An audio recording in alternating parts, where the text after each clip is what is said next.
let's begin our little sneak peek here. Does that sound good, Elaine? That sounds great to me. Okay.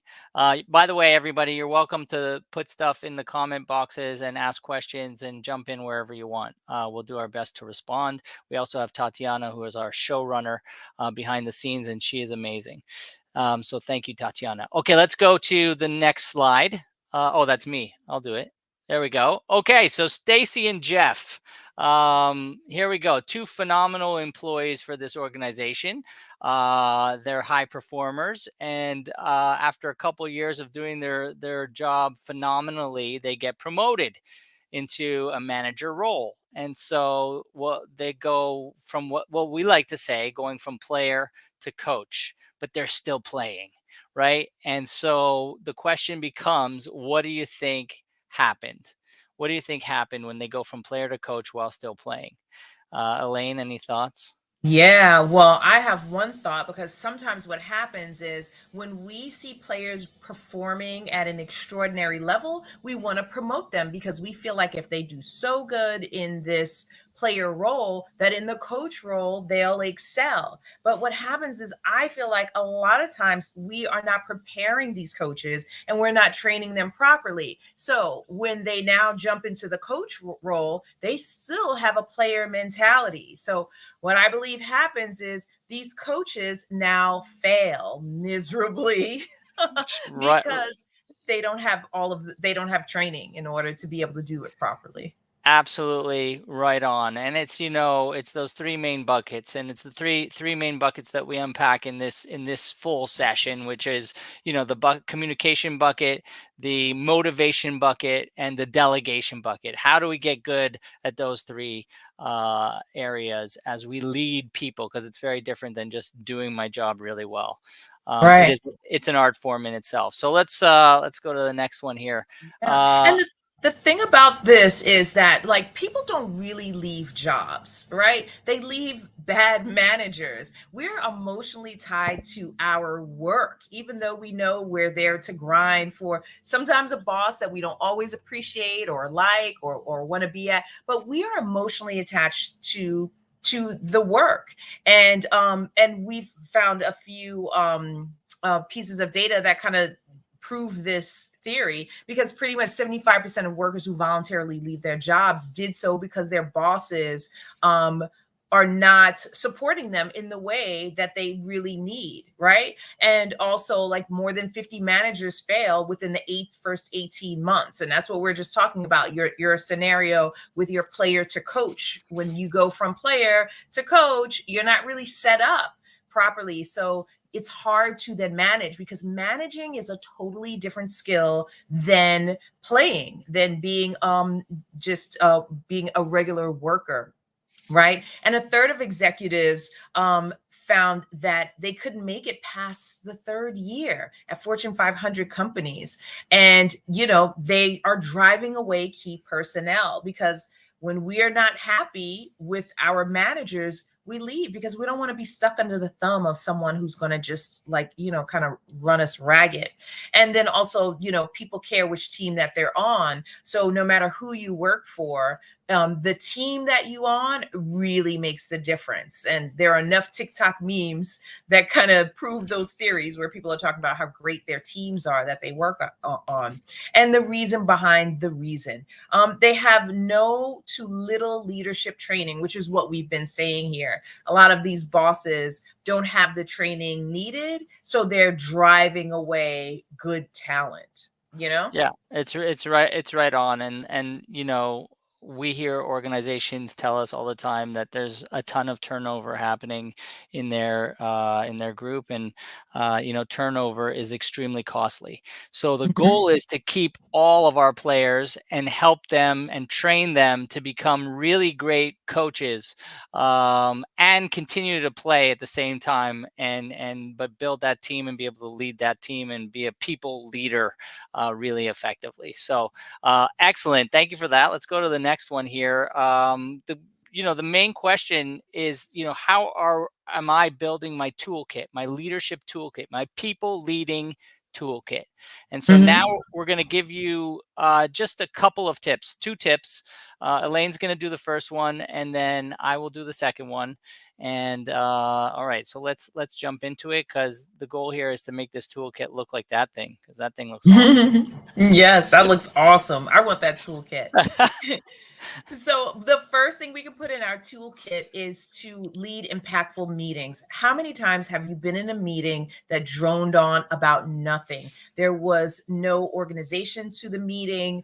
People just talked over top of each other. Everyone went off topic and meandered in areas that no one wanted to touch, right? Sometimes we have great team meetings, which is awesome. But if we can be really deliberate about our team meetings, we can make better use of people's time, because we want to really be able to honor everyone's time, right? So we can do that by creating agendas. I had a meeting with someone last week from another organization, and she said, "Oh, I will never go to a meeting where I do not get an agenda. If I don't have, if there's not a clear organization of what we're doing, I'm not going to waste my time." And yeah, I get it, right? And so we also want to master the art of the check in. When we check in with folks at the beginning of that meeting, it helps to kind of cut out some of like the chit chat and the meandering that can happen throughout the meeting. So if you just kind of check in with folks and see where everyone is at, we have a greater expectation of where we're going to be for our meeting. And then lastly, on this one tip, is we want to make sure that we close our meeting deliberately with action steps, giving everybody something to take away so that we know that there's something that they're going to do. So next time when we meet, we can kind of come back to those action steps, and people feel like fulfilled in that meeting, and that we know we're getting things done. This person's responsible for that. That person's responsible for this. And then I'm responsible for whatever it is I'm responsible for. And it's kind of like a neat bow on the meeting package. I love it, Elaine. I love it. And I'll throw one more piece in here is, the recap of the meeting by email with those action steps is a brilliant piece that really drives people forward. So if you have somebody on the team who can, really synthesize and recap the key elements and action steps that people are taking, then it becomes a really great way to follow up after a meeting. Oh, what a tip. That is absolutely fantastic. So thank you for putting that one out there. We have 6 minutes left. Let's go to the second tip that we're going to offer today. And it's around that art of check-in, which is the power of actually having an intentional check-in. And it helps us create the right environment for psychologically safe, creating a psychologically safe space for teams to come together, right? Like you were saying, Elaine, it replaces the chit chat that can happen at the beginning of the meeting, and it just gives us a focus. And then it helps us also take a pulse of the group, create a sense of connection, anticipate miscommunications, and really prime us for what we're going for.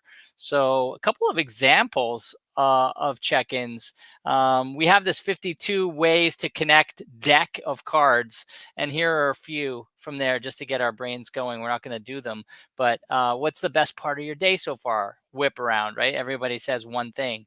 If your energy level were a gas tank, is your tank full or empty or somewhere in the middle? Again, no judgment. Where's the gas tank? Because if we start from a place of truth, then great things can move from there. Describe your current mood by making a quick stick figure drawing. That's a fun one. And then if you had $500 that you could spend today to make your job easier, what would you spend it on? That would be an interesting question to hear my team members respond to. If you won an Oscar this week for your work, who would you thank in your acceptance speech? Always a nice way to get some shout outs that way. And how many decisions have you made so far today at work? And why don't you share a little one that you made? So then we get a sense of kind of what you've been working on. We get connected, and then we dig in. So just Right. a fun way to break the ice. I love these. It is a great way to break the ice, a great way to connect, and a great way to ground everyone before the work. And so this leads into the tip number 2, which is the power of the check-in. And Google did a study uh, where they looked at, in 2012, they studied, it's called Project Aristotle. They studied 180 of their teams looking for the top reasons why certain teams outperformed and were the best performers. And they were trying to figure out what were the top elements. Couple of findings here: who's on the team matters less than how the team interacts, how the team structures their work and sees their contributions. That was a huge piece. And then there were these 5 key dynamics that set teams up to be successful. So let's look at those quickly here as we go to the next one. So coming in at number 5 was the impact of work. So impact. Do we fundamentally believe that what we are doing matters? That came in 5. Coming in number 4 was the meaning of the work. So are we working on something that is personally important to each of us, like that really we are connected to? That came in 4. Structure and clarity came in 3. Having clear goals, role execution, and plans was absolutely key. That came in 3rd, and coming in 2nd was this dependability factor. Can we count on each other, especially when things get tough? Right, that dependability piece. What was most interesting, though, my friends, is that more than those 4 altogether, the one factor, the one key that was the most important thing for successful teams was this idea of psychological safety. And what is psychological safety? Well, can we take risks on the team without feeling insecure or embarrassed? Can we discuss ideas? Can we experiment? Can we give feedback? Can we make mistakes and learn from them and pick that ball up and get back right back to doing what we do so well? That was the number one factor. And it's a fascinating piece. So that It is fascinating. Oh, that sorry. oh, no worries. That check-in piece is just so important. It's Yeah. so fascinating. I don't know if you wanted to add a final thought there. Yeah, well, that's the reason why people leave because of the lack of psychological safety. When folks don't have that psychological safety, and some of us can't name it, we don't know that that is what's happening with us. But when that is missing, that's when we hit the road and we leave to find new jobs. So that's why it's so important. Love it. So we are down to our last like minute and a half. I hope this has been interesting. Our 2 tips around leading impactful meetings and the power of the check-in and how important it is to create psychological safety. Those are only 2 out of the 20 tips we give in this session. We hope you can join us on this journey. Like I said, starting on 5/1 next Wednesday. We will be live every Wednesday from 2 to 3:30. And these are the topics here. You can see we're going to do everything from the key element of building trust to, learning how to give feedback effectively to navigating difficult conversations. And if you have any questions whatsoever, please email me at greg@tlpnyc.com, greg@tlpnyc.com. And we would love to see you as part of this cohort. I think there are a couple of spots left, and we're very much looking forward to it. And like I said, if this timing doesn't work for you, there'll be rolling cohorts that we're building as we continue to do this kind of stuff. So Elaine, thank you so much. Thanks for having me, Greg. And Yeah. hopefully you can come back tomorrow. Tomorrow I'm doing 15 minutes of emotional intelligence and why it's so important in our work. Oh, I love it. That is such a great one. So yes, please come back if you want another sneak peek. And thank you all very much for being here. Let us know if you have any questions, and we will look forward to hearing from you.